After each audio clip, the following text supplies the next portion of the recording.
The void whispers. The Calvarix Empire stretched across 47 star systems, a civilization that had conquered worlds for 3,000 years. Their ships moved through space like silver predators, and their warriors had never known defeat. Commander Zhuxthara stood on the bridge of the warship Eternal Dominion, her 4 eyes fixed on the holographic display. The pale blue planet rotating before them had been flagged by their scouts 6 cycles ago. Primitives, muttered her second officer, Krelvan, his scales rippling with amusement. They've barely left their own moon. Zhuxthara's mandibles clicked thoughtfully. The planet called Earth had been easy to find. Its inhabitants broadcast their existence into the cosmos with reckless abandon, sending radio waves and crude probes into the darkness like children shouting in a forest full of wolves. Begin standard invasion protocol, she commanded. Deploy the subjugation fleet. Within hours, 300 Calvarix vessels descended through Earth's atmosphere. They appeared over major cities simultaneously, massive and gleaming, blotting out the sun. The message was clear: surrender or perish. Zhuxthara expected panic. She expected chaos. She expected immediate capitulation as it had been on every other world. What she didn't expect was Sergeant Marcus Reeves. Marcus stood on the roof of a building in New York City, watching the alien ships hover above Manhattan. Around him, people screamed and ran. Car alarms wailed. Helicopters circled uselessly, their weapons obviously inadequate against such technology. He took a long drag from his cigarette and flicked it away. Well, he said to his squad gathered behind him, guess we're doing this the hard way. His lieutenant, Sarah Chin, checked her rifle. Sir, those ships are beyond anything we've got. Our missiles barely scratched them. Marcus grinned, the scar across his jaw stretching. Then we don't fight their ships. We fight them. The Calvarix made their first mistake when they landed ground troops. They assumed their advanced armor and energy weapons would terrify the humans into submission. They assumed wrong. The Battle of Central Park lasted 6 hours. The Calvarix brought 2,000 soldiers and powered exoskeletons, equipped with plasma rifles and energy shields. Marcus brought 300 human soldiers with conventional weapons, improvised explosives, and something the aliens had never encountered before: spite. The humans fought from buildings and sewers. They used the terrain, lured the aliens into ambushes, and when their bullets couldn't penetrate the armor, they got creative. Molotov cocktails. Construction equipment dropped from cranes. Stolen alien weapons turned against their owners. But what shocked the Calvarix most was that humans didn't retreat. Even when outnumbered, even when wounded, they kept coming. Zhuxthara watched the battle feed with growing unease. Her soldiers were winning, but the casualties were unacceptable. These humans fought like cornered predators, and worse, they learned frighteningly fast. Commander, her tactical officer reported, the humans are adapting. They've already figured out weak points in our armor joints.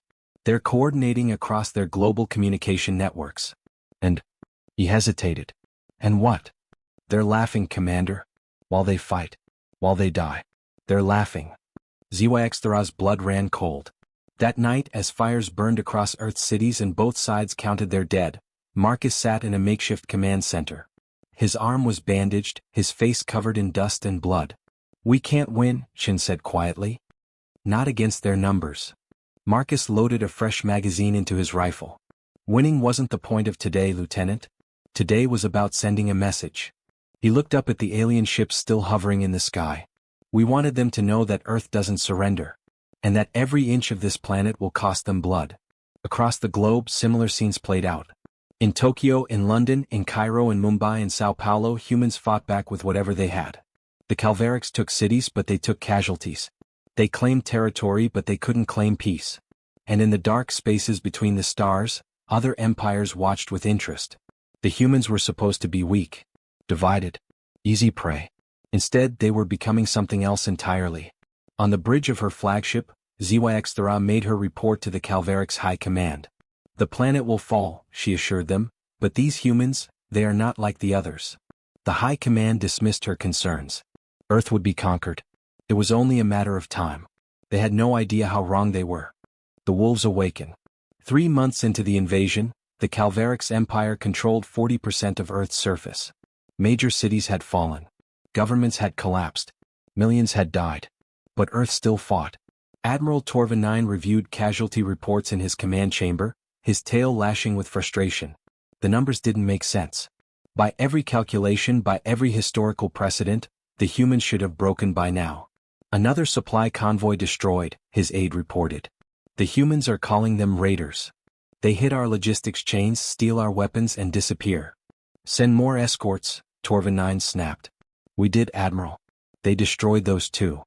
In the Appalachian Mountains, Commander Elena Vasquez crouched behind a fallen log, watching a Calvaric supply column snake through the valley below. Her guerrilla force, 200 strong, waited in the trees. Remember, she whispered into her comm, we don't need to win. We just need to make them bleed. The ambush was perfect. Shaped charges took out the lead and rear vehicles. Human snipers using stolen plasma rifles picked off the guards. The surviving aliens tried to form a defensive position, but the humans had already melted back into the forest. By the time Calvaric's reinforcements arrived, the convoy was burning and the humans were gone, taking weapons and supplies with them. This scene repeated across the planet. In the Amazon, resistance fighters used the jungle itself as a weapon. In the Australian outback, humans led alien patrols into the desert and left them to die in the heat. In the frozen wastes of Siberia, entire Calvaric's units simply vanished. The aliens had superior technology, but humans had home advantage and 4 billion years of evolutionary predator instincts. Meanwhile, in a hidden facility beneath the Swiss Alps, Dr. James Morrison worked on humanity's desperate gambit. Surrounded by stolen alien technology and Earth's brightest minds, they were reverse engineering everything they could get their hands on. The power systems are elegant, said Dr. Yuki Tanaka, examining a Calvaric's energy core. But they're not magic. We can replicate this. How long? Morrison asked. 6 months. Maybe less if we cut corners. Cut them. We don't have 6 months. Morrison was right. The Calvarics were adapting too. They'd stopped sending small patrols. They'd begun orbital bombardment of resistance strongholds. They were getting ruthless. But so were the humans. Captain David Knox led a special operations team through the ruins of Seattle. Their target, a Calvaric's command center. The mission was suicide, everyone knew it, but volunteers had lined up anyway. You know, Knox said as they approached the alien perimeter, my grandfather fought in World War II. Told me stories about Normandy.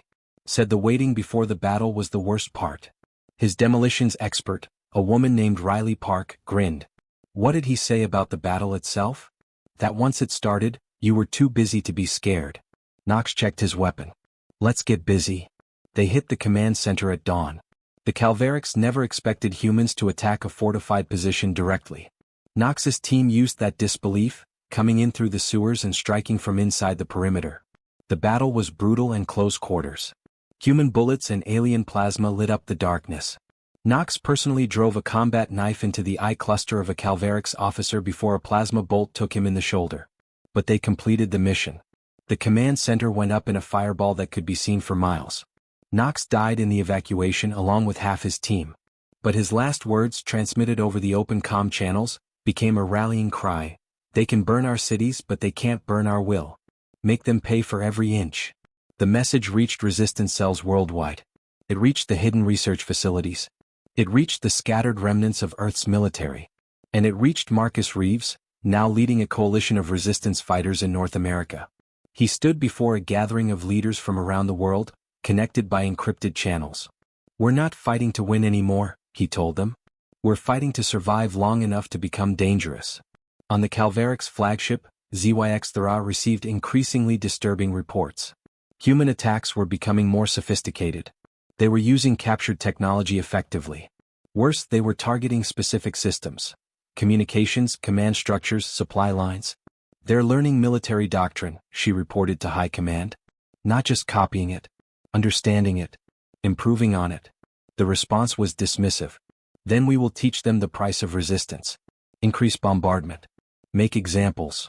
But making examples didn't work on humans. Every atrocity the Calvarics committed only hardened human resolve.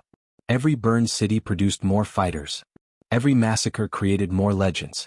In the Sahara Desert, a young woman named Amara Okonkwo rallied survivors with a speech that would echo through history. Our ancestors survived ice ages and plagues. They crossed oceans in wooden boats and split the atom. You think we'll bow to these creatures? We are the descendants of survivors. We are Earth's children. And we do not kneel. The Calvaric's empire had conquered 47 star systems. They had subjugated hundreds of species. They had waged war for 3 millennia. But they had never fought anyone quite like humans. And slowly, terrifyingly, the humans were learning to fight back. Steel and starlight. 8 months after first contact, the Calvarix Empire made a discovery that would change everything. Lieutenant Cresval was leading a patrol through what had once been Denver when the attack came. Not from human guerrillas or resistance fighters, but from something else entirely. The human soldiers wore powered armor. Not Calvarix armor. Not stolen technology. Human-designed combat suits that moved like liquid mercury and hit like artillery strikes. Cresval watched in horror as his squad was torn apart in seconds. The humans moved with impossible speed, their weapons punching through Calvarix shields like they weren't even there. His last transmission before a human fist caved in his helmet was a single word: impossible. In the Swiss facility, Dr. Morrison watched the field test results with grim satisfaction. The Icarus armor works, Yuki said, pulling up combat data. Better than projected. They've reversed the power curve on us. Morrison nodded, but his expression remained grave. One prototype squad isn't enough. We need thousands. Tens of thousands. Production facilities are ready. But we need resources the Calvarix control. Then we take them. This marked a shift in humanity's strategy. For 8 months they'd fought a defensive war, bleeding the enemy through guerrilla tactics. Now they went on the offensive. Marcus Reeves stood before the 1st Battalion of Icarus armored soldiers, 300 warriors who represented humanity's bleeding edge. Former soldiers, resistance fighters, even civilians who'd proven themselves in the crucible of war. The Calvarix think we're primitive, Marcus told them. They think we're weak. They're about to learn the difference between primitive and desperate. He gestured to the armor. This evens the odds. But it's still you inside that metal. Your courage. Your will. That's what wins wars. The first major offensive targeted a Calvarix mining operation in Nevada, where the aliens extracted rare earth elements for their war machine. The human plan was audacious. Hit hard, hit fast, and hold long enough to evacuate the resources. Commander Zyxthara responded personally, bringing her elite guard. She wanted to crush this human impudence permanently. The Battle of Black Rock lasted 3 days. The humans arrived like a storm. Icarus armored soldiers dropped from crude but effective orbital platforms, crashing through Calvarix defensive lines. Behind them came conventional forces with stolen alien weapons and reverse-engineered vehicles. Zyxthara had fought on a dozen worlds. She'd seen species with natural armor, with bioelectric weapons, with psychic abilities. But she'd never seen warriors quite like these humans. They coordinated with terrifying precision. When one fell, another immediately filled the gap. They used combined arms tactics that the Calvarix had taken centuries to develop. And they fought with a ferocity that bordered on madness. One human soldier, a woman named Captain Lisa Thorne, personally held a choke point against 50 Calvarix warriors for 2 hours. When her armor finally failed and she fell, she'd killed 37 enemies. Her last act was to detonate a fusion charge, taking another dozen with her. But the humans achieved their objective. They evacuated the mining equipment, killed or captured the Calvarix overseers, and melted back into the mountains before reinforcements arrived. Zyxthara stood in the ruins of her garrison, surrounded by her dead, and felt something she hadn't experienced in decades: doubt. "Commander," one of her officers ventured, "perhaps we should request additional fleets from High Command." "High Command believes we face primitives," Zyxthara said coldly. "They would see my request as weakness." She turned to her tactical display. "We escalate. Prepare for total war protocols." But humanity was escalating too. In hidden factories across the planet, production lines churned out Icarus armor. Resistance cells merged into organized military units. The scattered governments in exile formed a unified command structure, the Terran Defense Coalition. And Dr. Morrison's team cracked the code on Calvarix faster than light travel. "It's not that different from our theoretical models," Morrison explained to the coalition's leadership. "The Calvarix just had a head start. We can build our own FTL drives within a year."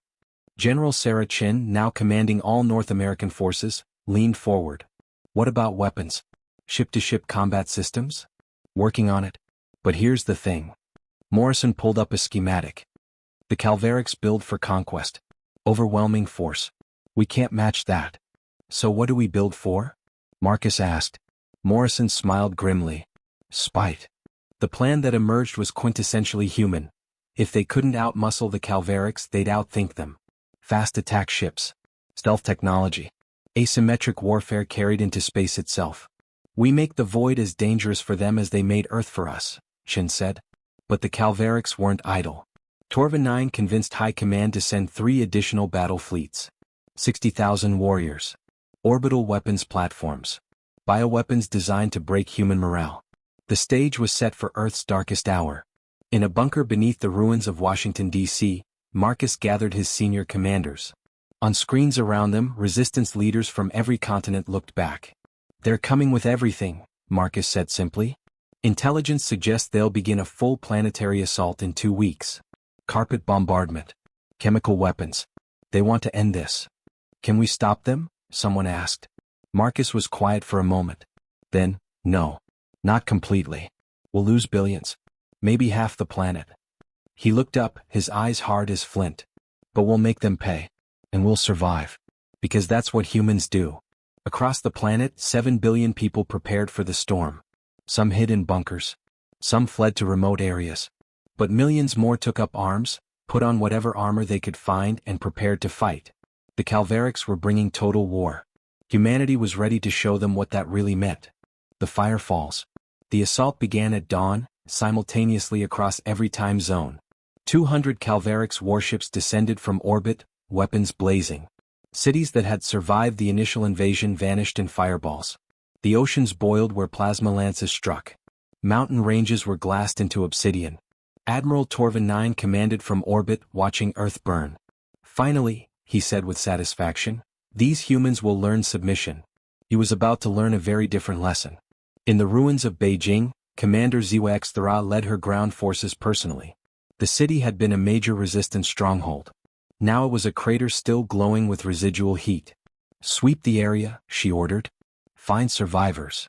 Make examples." They found survivors all right. The humans had gone underground. Deep underground. And they'd been preparing.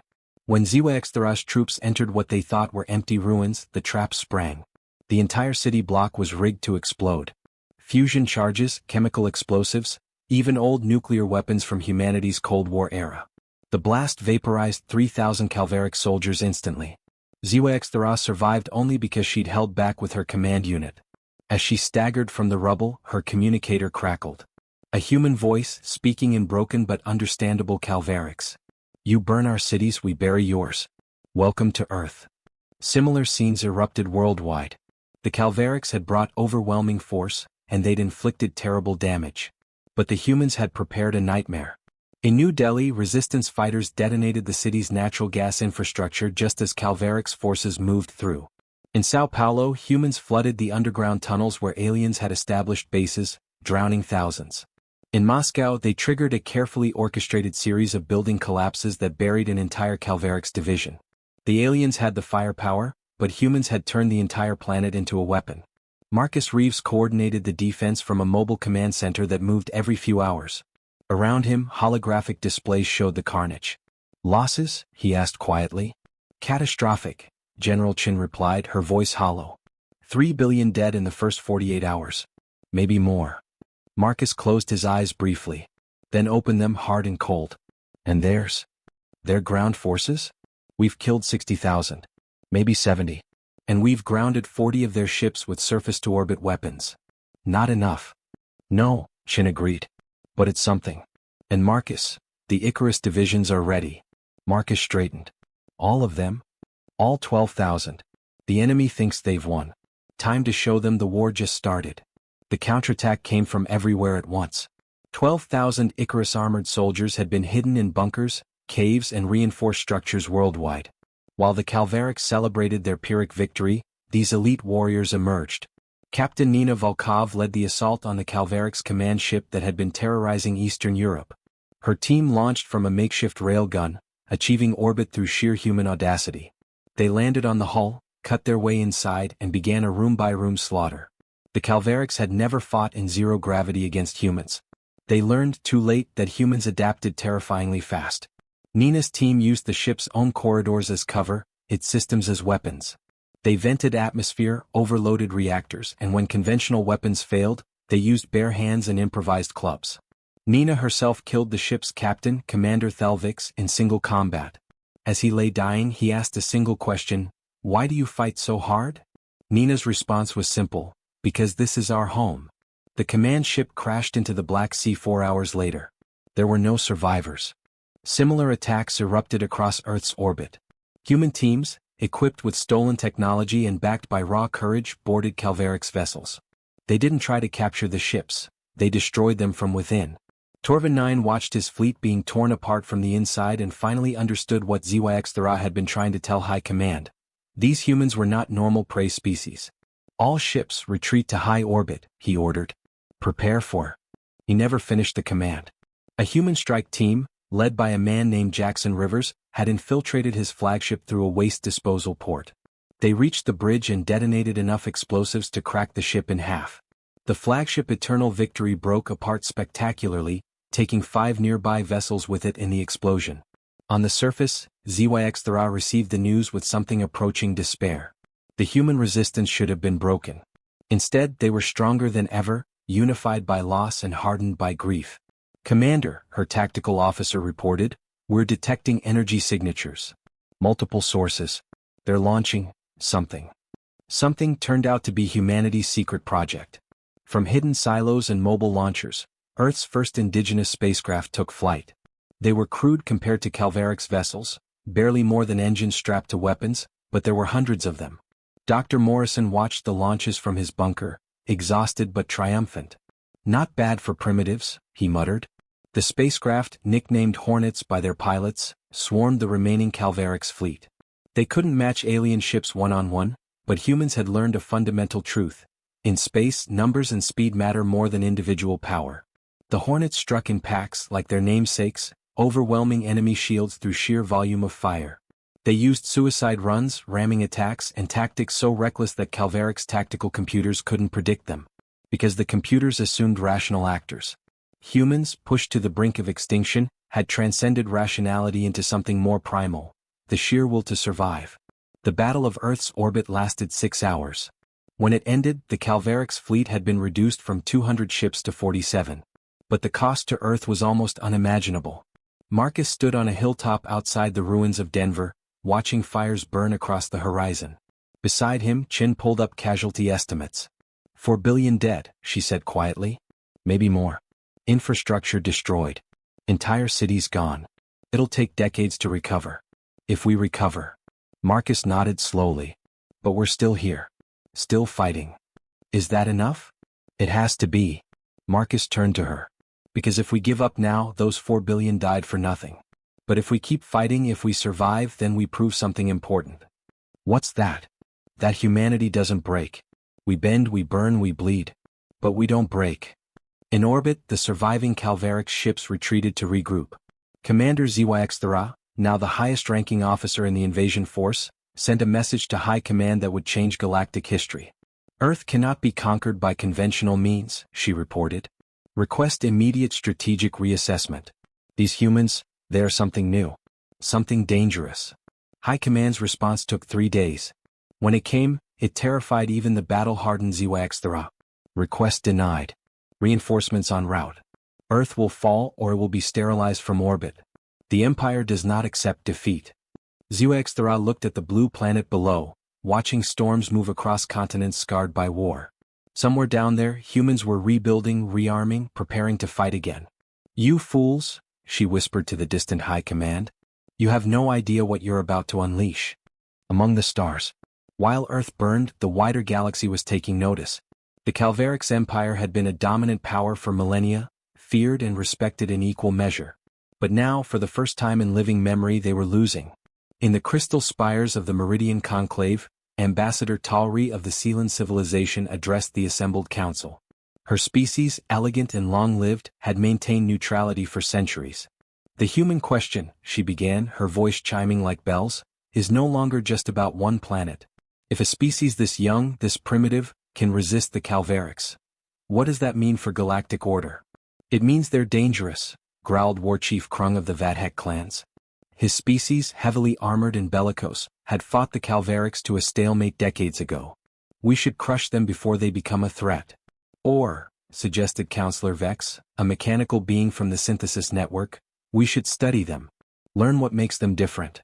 What they couldn't know was that several humans were already among the stars. Lieutenant Cole Branson had been part of an experimental deep space mission when the invasion began. His ship, the Pioneer's Dream, had been testing an early FTL prototype light years from Earth when the Calvarics arrived. By the time news reached him, his home planet was a war zone. "We have to go back," his pilot, Sarah Kim, insisted. "Our families are probably dead," Cole said bluntly, though pain flickered in his eyes. "But if we go back, we die too. And this mission becomes pointless. So what do we do?" Cole looked at the star maps surrounding them. "We find allies. The Calvarics can't be the only species out here." They were right. 3 months of desperate flight and cautious exploration brought them to a neutral trading station called Haven's Rest. There they met their first non-hostile aliens, a merchant named Kixleth who traded in information as much as goods. The spider-like being studied the humans with multiple eyes. "You're the species fighting the Calvarics?" "I've heard rumors. Most don't believe them." "Believe them," Cole said. "We need weapons, technology, information. What do we have to trade?" Kixleth's mandibles clicked in what might have been laughter. "You're trading your knowledge? Dangerous, but intriguing." The alien leaned closer. "Tell me, human, why do your people fight so hard?" "Most species surrender when clearly outmatched." Cole thought about his sister back on Earth, about his friends, about the world he might never see again. "Because giving up isn't in our nature. We'd rather die standing than live kneeling." "Fascinating," Kixleth murmured. "I know someone who'll want to meet you." That someone was High Sentinel Corvin of the Free Traders Alliance, a loose coalition of species who'd escaped Calvaric subjugation and now operated on the Empire's fringes. Corvin, a being of pure energy contained in a crystalline matrix, studied the humans carefully. "You claim Earth is still fighting after a year of invasion?" "We claim it because it's true," Cole replied. "The Calvarics control maybe half our planet. Maybe. But we're still fighting. Still killing them. And we're learning." "Learning what?" "Everything we can. Your technology. Your tactics. How to survive in a galaxy that wants us dead." Cole met the alien's gaze. "We're fast learners, Sentinel. Help us and we'll show you just how fast." Corvin was silent for a long moment. Then, "The Calvarics have destroyed 17 species in my lifetime. Enslaved hundreds more. If you're truly fighting them to a standstill." The Sentinel's form brightened. "That changes everything."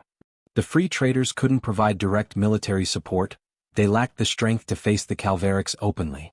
But they could provide something equally valuable: knowledge. Cole and his crew learned about galactic politics, about other species' technologies, about weaknesses in Calvaric's military doctrine that had taken other civilizations centuries to discover. They also learned something terrifying. The Calvaric's empire was sending an armada to Earth. Not a fleet. An armada. 3,000 ships. Enough firepower to crack a planet. "We have to warn Earth," Sarah said, horrified. "We will," Cole promised. "But first we steal something." The heist took 2 months of planning. The target, a Calvaric's research station on the border of controlled space, where the Empire studied alien technologies and developed new weapons. Cole's team, now including several alien allies, infiltrated the station using stolen access codes. What they found was both horrifying and illuminating. The Calvarics had been conquering species for millennia, but they hadn't innovated in centuries. They relied on overwhelming force and stolen technology, adapting others' inventions rather than creating their own. "They're stagnant," Cole realized, studying their data. "Powerful but stagnant. They haven't fought anyone who could push them to evolve in generations." "Until Earth," Sarah said. "Until Earth," Cole agreed. He downloaded everything: FTL improvements, weapons systems, shield technology, genetic enhancement research. "Let's go home. Earth needs this." But getting home through a galaxy at war was easier said than done. Meanwhile, on Earth, Marcus Reeves received intelligence from deep space monitoring stations. What he saw made his blood run cold. 3,000 ships, Dr. Morrison said, his voice shaking. "ET, 6 months. Can we stop them?" "No. Even with everything we've built, everything we've learned, no." Marcus stared at the projection in silence. Then we don't stop them. We make them wish they'd never come." Plans were made. Resources were gathered. Every human on Earth knew what was coming. Many chose to evacuate to bunkers and underground cities. But millions more chose to fight. General Chin stood before a gathering of Icarus armored soldiers, 20,000 strong now. "The Calvarics are bringing an armada to finish us. They think numbers will win. They think we'll break." She paused. Let's show them what 7 billion angry humans can do. The preparations took on a desperate quality. Factories worked around the clock. Scientists pushed the boundaries of what was possible. Soldiers trained until they could fight in their sleep. And in deep space, Cole Branson's ship raced home, carrying technology that might make the difference between extinction and survival. Will we make it in time? Sarah asked. Cole looked at the stars streaking past. We have to. Because if we don't. He didn't finish the sentence. He didn't need to. In her command ship above Earth, Commander ZYX Thera received news of the approaching armada. She should have felt relief. Instead she felt dread. They're going to kill them all, she said quietly to her second officer. The humans have brought this on themselves, Commander. Have they? ZYX Thera looked at the scarred planet below. They've defended their home with courage and ingenuity. They've done nothing wrong except refuse to bow. She stood. I'm requesting a transfer. I won't be part of genocide. The request was denied. The Calvarix Empire had decided. Earth would serve as an example. A warning to any species who dared resist. But Earth wasn't done surprising the galaxy yet. The long night. The Armada arrived 3 days ahead of schedule, dropping from FTL in a formation that blotted out the stars. 3,000 warships, each one capable of leveling a city. On Earth, every human with access to a screen watched the sky darken. This was it. The end or the beginning of something new. Marcus Reeves stood in humanity's unified command center, deep beneath the Rockies. Around him, officers from every nation and resistance cell coordinated their last stand. All forces, he broadcast on every channel, this is General Reeves. Today the Calvarix come to end us. They bring 3,000 ships. They bring fire and death. He paused. Let them come. Let them see what happens when you corner a predator. Earth stands. Humanity stands. And we will make them pay for every inch. The response was instantaneous. From bunkers and bases, from cities and caves, from orbit and ocean, humanity roared its defiance. The Calvarix fleet commander, Grand Admiral Thexvor, reviewed his forces with satisfaction. 50 years he'd served the Empire. He'd conquered 9 worlds. Earth would be his 10th and final victory before retirement. Begin orbital bombardment, he ordered. Target all population centers. Leave nothing. The first barrage should have ended it. 10,000 plasma lances struck Earth's surface simultaneously, each one carrying the destructive power of nuclear weapons. But Earth's defenders had learned. Magnetic shield arrays, cobbled together from stolen technology and human innovation, deflected 70% of the bombardment. Underground bunker networks absorbed much of the rest. Cities still burned. Millions still died. But humanity survived the opening salvo. And struck back. From hidden launch sites, Earth's new fleet rose to meet the enemy. 2,000 ships, built in secret over the past year. Crude, yes. Smaller than Calvarix vessels, absolutely. But fast, maneuverable, and crewed by pilots who had absolutely nothing left to lose. Captain Amara Okonkwo commanded the Defiant, Earth's first true battleship. Assembled from reverse-engineered parts and raw human stubbornness, it was a patchwork monster compared to Calvarix designs. All ships, she broadcast to the fleet, they've got numbers. They've got experience. But we've got rage. Use it. The Battle of Earth began. Human ships swarmed the Calvarix formations like piranhas, too many to track, too fast to hit reliably. They targeted engines and weapons arrays, crippling rather than destroying, because every crippled ship became a hazard to the enemy formation. The Calvarix had never faced tactics like this. Most species fought, honorably, with set-piece battles and clear lines of engagement. Humans fought like chaos incarnate. Ship captains used ramming attacks. Pilots ejected at the last second, detonating their ships inside enemy formations. Gunners fired until their weapons melted, then kept firing. Grand Admiral Thexvor watched his tactical display with growing horror. He was losing ships. Not many, but any losses were unacceptable against primitives. Deploy the Hammer Fleet, he ordered. Crush them. The Hammer Fleet was the Calvarix Empire's elite, 500 capital ships, each crewed by their finest warriors. They'd broken sieges and shattered rebellions across the galaxy. They'd never fought anyone like Amara Okonkwo. They're sending their best, she observed calmly as the massive vessels bore down on her position. Good. Kill the best, break the rest. All ships, Pattern Omega. Pattern Omega was insanity codified into tactics. Every human ship dove toward the Hammer Fleet at maximum velocity, firing everything. As the Calvarix opened fire, The human ships scattered in 1,000 directions, regrouped, and attacked from different angles. It was chaos. Beautiful, deadly chaos. The Defiant took hits that should have destroyed it. Hull breaches vented atmosphere. Engine fires raged through 3 decks. But Amara kept her ship in the fight, kept her crew focused. Damage report, she shouted over the alarms. Hull integrity at 30%. Port weapons offline. Life support failing on decks 4 through 9. Can we still fly? Yes, ma'am. Then we're still in this fight. She targeted a Calvarix battleship twice her size. All forward batteries fire. The Defiant unleashed everything it had.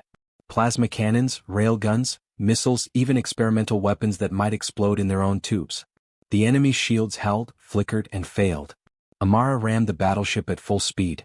Both ships died in fire and fury. But the Calvarix lost a capital ship and 300 elite warriors. Humanity lost 1 ship and a crew that had already made peace with death. On the ground, the battle was no less desperate. Calvarix drop pods rained from orbit, deploying hundreds of thousands of soldiers. But they landed in a planet that had become one vast trap. Commander Zwa, forced to participate despite her objections, led her troops into what had been New York City. The ruins should have provided cover. Instead, they provided nightmares. Humans emerged from rubble like vengeful ghosts. Icarus armored soldiers wielding weapons that mixed alien tech with human savagery. Snipers who'd waited days in position for the perfect shot. Booby traps that used everything from high explosives to biological agents. This isn't war, one of her officers said, voice shaking. This is slaughter. No, Zwa corrected grimly. This is what we forced them to become. In the Rocky Mountain Command Center, Marcus coordinated the defense with a mixture of genius and desperation. Holographic displays showed battles across the globe, each one a story of human courage against impossible odds. Sir, General Chin reported, we're holding. Barely. But we're bleeding ships faster than we can replace them. How long can we last? At this rate? 3 days. Maybe 4. Marcus nodded slowly. That was 3 days longer than the Calvarix expected. 3 days for something to change. And change was coming. Cole Branson's ship, the Pioneer's Dream, dropped out of FTL at the edge of the solar system. Behind them came something unprecedented. A fleet of alien vessels flying under neutral flags. Earth Command, this is Lieutenant Branson, Cole broadcast. We're home. And we brought friends. The friends were ships from the Free Traders Alliance, the Sealand Conclave, even a few Vathek warships. Not many, the Calvarix Empire was still feared across the galaxy. But enough to make a statement. This is wrong, High Sentinel Corvin had declared when assembling the fleet. The Calvarix have gone too far. If we don't stand now, we never will. The reinforcements arrived just as Earth's defense was crumbling. Fresh ships with fresh crews and technology that humanity had only dreamed of. Grand Admiral Thexvor received the news with cold rage. Neutrals? Here. This is a violation of a dozen treaties. They claim humanitarian intervention, his communications officer reported. There is nothing humanitarian about these humans. They're savages. But even Thexvor had to admit the tide was turning. The alien reinforcements, though small in number, were skilled and well-equipped. Combined with humanity's desperate ferocity, they began to push back. The battle raged for 7 more days. 7 days of fire and blood, of ships breaking apart in orbit and cities burning below. 7 days where humans and their new allies fought with everything they had. On the 8th day, Grand Admiral Thexvor made a decision that would echo through history. We're withdrawing, he announced. His officers stared in shock. Admiral, we can still win. At what cost? Thexvor gestured to the casualty reports. We've lost 800 ships. 800. Against primitives and a handful of neutral vessels. He looked at Earth, scarred and burning but still defiant. High Command wanted an example. They got one. Just not the one they expected. The Calvarix fleet withdrew, leaving behind their dead and their reputation. On Earth, humans emerged from bunkers and shelters, staring at skies finally clear of enemy ships. The cost had been catastrophic. 5 billion dead. Entire continents devastated. Centuries of progress destroyed. But they'd survived. Marcus Reeves stood on the ruins of what had been Washington, D.C., looking up at the stars. Beside him, General Chen was silent for a long moment. We won, she finally said. No, Marcus corrected quietly. We survived. There's a difference. He turned to face her. The Calvarix will be back. Maybe not tomorrow. Maybe not for years. But they'll be back. Then we'd better be ready. Not just ready, Marcus said, looking at the alien ships still in orbit, the new allies humanity had found among the stars. We need to make sure this never happens again. Not to us. Not to anyone. In deep space, the retreating Calvarix fleet carried news that would shake the galaxy. The humans had not only survived but had found allies. The Empire's aura of invincibility was broken. Commander Zuexthera sat alone in her quarters, contemplating what she'd witnessed. The humans should have broken. By every law of warfare, every historical precedent, they should have surrendered. Instead, they'd fought until the galaxy itself had to take notice. Perhaps, she murmured to herself, we didn't conquer a primitive species. Perhaps we awakened a sleeping titan. She was more right than she knew. New dawn. 2 years after the Battle of Earth, the galaxy was a different place. The Calvarix Empire still existed, still conquered, still threatened. But now whispers spoke of a new power rising. A young species that had done the impossible, survived an extinction-level assault and come out stronger. Marcus Reeves, now Fleet Admiral of Earth's unified military, stood aboard the Resilience, humanity's first true capital ship. Built from the ground up with both human innovation and alien assistance, it represented everything Earth had become. Status report, he requested. Captain Sarah Chin, promoted after her sister's death in the war, pulled up displays. All systems nominal. The fleet is ready, Admiral. The fleet. 50 warships, each one a monument to human determination. Not stolen technology anymore. Not crude copies. These were human designs, refined and improved, bearing names like Vengeance, Remember, and Never Again. Then let's begin, Marcus said. The mission was unprecedented. Earth was going on the offensive. Not against the Calvarix, that would come later. But against the Vrex Combine, a slaving empire that had operated on the galaxy's fringes for centuries. They'd raided dozens of species, selling captives to the highest bidder. They'd made the mistake of raiding a human colony ship 6 months ago. The Resilience and its fleet dropped from FTL at the edge of the Vrex home system. Immediately, alarms blared on the slavers' defense platforms. Unknown vessels, came the transmission. You are entering restricted space. Identify yourselves or be destroyed. Marcus activated the comm personally. This is Admiral Marcus Reeves of Earth. You attacked our people. You took our colonists as slaves. We've come to take them back. There was a pause. Then laughter. Earth? The primitives who barely survived the Calvarix? You dare threaten us. Not threatening, Marcus said coldly. Promising. The Battle of Vrex Prime lasted 4 hours. The Vrex had numbers and defensive positions. But they'd never faced an enemy that fought like humans. Tactics learned from a year of desperate survival. Technology stolen, adapted, and improved. And a burning desire for justice. Captain Amara Chen led the boarding parties personally. Yes, Amara, she'd survived the destruction of the Defiant, rescued by a human patrol after 3 days drifting in an escape pod. Now she commanded the Retribution, humanity's fastest assault ship. Remember your training, she told her troops as they prepared to board the central slave-holding facility. We're here for our people and any others held captive. Everyone else gets one chance to surrender. The Vrex chose to fight. Was a mistake. Icarus armored soldiers tore through the facility like a force of nature. Resistance melted before coordinated human tactics. Within 2 hours the facility was secured and 3,000 captives, human and alien alike, were free.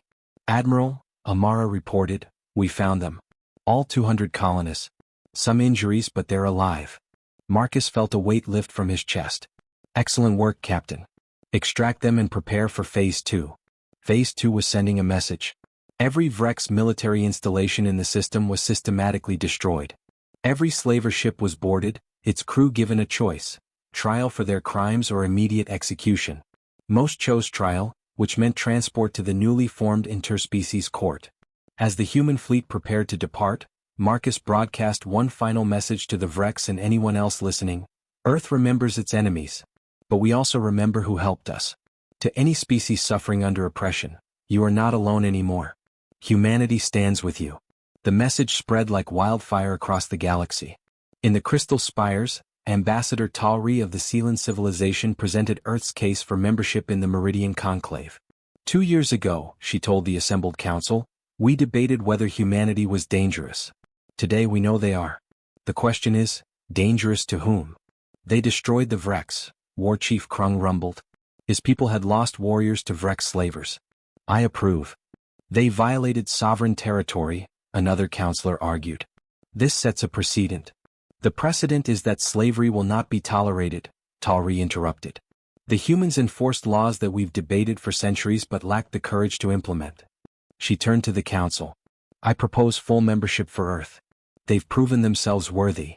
The vote was close, but humanity was accepted into the conclave. They were no longer isolated. They were part of the galactic community. But not everyone celebrated. In the throne world of the Calvarix Empire, High Command gathered in emergency session. Emperor Vexthul, ancient and scarred from 1,000 battles, listened to reports with growing fury. The humans are expanding, his military advisor reported. They've established 3 colonies. They're building more ships. Their technology advances daily. And the conclave accepted them, the emperor hissed. 2 years. 2 years and they've gone from prey to predator. Your Majesty, perhaps we should negotiate. Negotiate. The emperor's roar echoed through the chamber. The empire does not negotiate with primitives. We tried to conquer them and failed. We withdrew thinking time would weaken them. Instead they've grown stronger. He stood, his massive form radiating menace. We made them into enemies. Now we must destroy them before they destroy us. Plans were made. A new armada assembled. But this time the Calvarix approached it differently. They studied human tactics. They upgraded their weapons. They prepared for a war unlike any they'd fought before. And humans knew they were coming. Dr. James Morrison, now heading Earth's research and development, presented his latest projects to the military council. We've made breakthroughs in multiple areas, he explained, showing holographic displays. Improved FTL drives that are twice as fast as Calvarix models. Energy shields that can withstand sustained bombardment. And this. The display showed a massive installation floating in space. The Guardian Array, Morrison continued. Defensive platforms positioned throughout our system. Each one packs enough firepower to destroy a capital ship. We're building similar arrays around our colonies. Marcus studied the designs with approval. How long until they're operational? The Sol System Array? Already online. The colonial arrays will take another year. Make it 6 months, Marcus ordered. The Calvarix won't wait for us to be ready. He was right. 8 months after the Vrex campaign, Calvarix scouts were detected at the edge of human space. They didn't attack, just observed and withdrew. But their message was clear. We're watching. Earth prepared for round 2. But something had changed. Humanity wasn't alone anymore. The Free Traders Alliance pledged support. The Sealan sent technical advisors. Even the warlike Vathek offered to stand with Earth if the Calvarix attacked. Why? Marcus asked War Chief Krung during a diplomatic meeting. Why risk war with the Empire for us? The massive alien warrior's laugh rumbled like thunder. Because you proved something we'd forgotten, human. That strength isn't just about ships and weapons. It's about will. He leaned forward. The Calvarix are strong. But you're strong and crazy. That makes you dangerous. And I like dangerous. As humanity built its defenses and strengthened its alliances, a new generation was coming of age. Children who'd survived the invasion were now young adults, shaped by fire and loss. Lieutenant Jake Morrison, Dr. Morrison's son, named after his uncle who died in the war, graduated top of his class from Earth's new naval academy. His generation had grown up knowing the galaxy was dangerous, that humanity's survival was never guaranteed. They were harder than their parents' generation, more focused, and absolutely determined that Earth would never be caught unprepared again. What drives you? His instructor asked during his final evaluation. Jake's answer was simple. I was 8 when the Calvarix came. I watched my mother die protecting me. I watched cities burn. I watched humanity nearly end. He met the instructor's eyes. What drives me is making sure that never happens again. Not to Earth. Not to anyone. This sentiment echoed across human space. Earth hadn't just survived, it had found purpose. They would be the galaxy's shield against tyranny, the sword against oppression. And slowly, inexorably, humanity was becoming what the Calvarix had feared. A force that couldn't be ignored. Commander Ziwa, now relegated to a quiet posting after her failure at Earth, watched reports of human expansion with mixed feelings. Pride, strangely enough, that she'd faced such worthy opponents. But also dread because she knew her empire would try again. And next time the outcome might be very different. She sent a private message to Marcus Reeves, transmitted through neutral channels. You wanted to know why my people fight? We fight because we've always won. Because victory is our identity. But you showed us something else. That sometimes, survival is its own victory. That sometimes the prey becomes the predator. When we meet again, and we will, remember that you created this. You forced us to evolve.